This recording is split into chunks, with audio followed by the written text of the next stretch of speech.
آذربائیجان میں قراباغ کی فتح کا جشن۔ صدر رجب طیب ایردوان کی جشن میں خصوصی شرکت۔ 9 دسمبر کی شام خاتون اول امینا ایردوان کے ہمراہ باکو پہنچے۔ ایئرپورٹ پر ترک صدر کا گرمجوشی سے استقبال۔ ایئرپورٹ سے سیدھے صدارتی محل پہنچے۔ صدارتی محل کے مرکزی دروازے پر صدر الہام علیوف اور خاتون اول مہربان علیوف نے استقبال کیا۔ صدر ایردوان اور خاتون اول امینا ایردوان کے اعزاز میں شاندار عشائیے کا اہتمام کیا گیا۔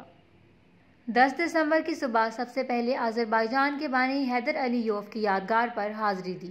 صدر ایردوان یہاں سے شہداء کی یادگار گئے۔ قراباغ کے شہداء کی یادگار پر پھولوں کی چادر چڑھائی اور فاتحہ خوانی کی۔ صدر ایردوان کی باکو میں موجودگی پر شہر میں جشن اور میلے کا سما تھا۔ لوگ صبح سے ہی صدر ایردوان کی ایک جھلک دیکھنے کے لیے گھروں سے باہر آ گئے۔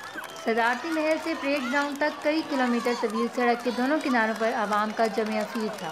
باکو کے شہری صدر ایردوان کی آمد پر خوشی سے جھوم رہے تھے۔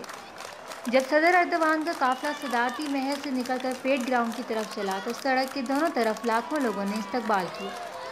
صدر ایردوان زندہ باد، ترکی زندہ باد۔ ترکی اور آذربائیجان دو ملک ایک قوم کے نعرے گونجتے رہے۔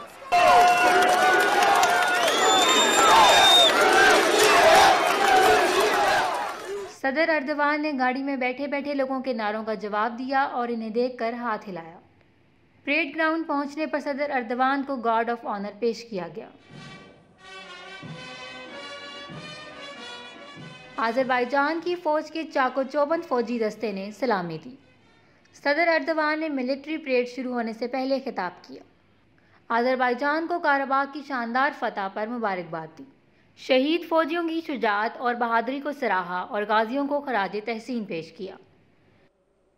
Azerbaycanlı can kardeşlerim, sizleri en kalbi duygularımla, muhabbetle, hürmetle selamlıyorum. Baku میں ہونے والے ملٹری پریڈ میں ترک فوجی دستوں نے بھی شرکت کی۔ آذربائیجان نے جدید اسلحے کی نمائش کی۔ آذربائیجان کی فضائیہ نے دونوں رہنماؤں کو خصوصی طور پر سلامی پیش کی اور شاندار فضائی کرتب کا مظاہرہ کیا۔ ترک فوج کے ہتھیاروں کی بھی نمائش کی گئی۔ پریڈ میں سب سے خاص توجہ کا مرکز آرمینیا کا اسلحہ رہی۔ یہ اسلحہ آرمینیا کی فوج میدان جنگ سے بھاگتے ہوئے چھوڑ کر فرار ہو گئی تھی۔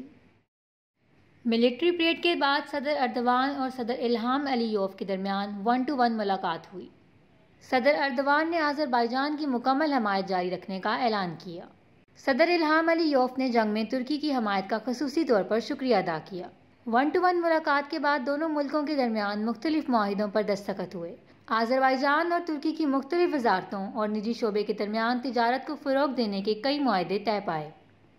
صدر ایردوان اور صدر الہام علیوف نے ان معاہدوں کی توثیق کرتے ہوئے ان معاہدوں پر صدارتی مہریں ثبت کیں۔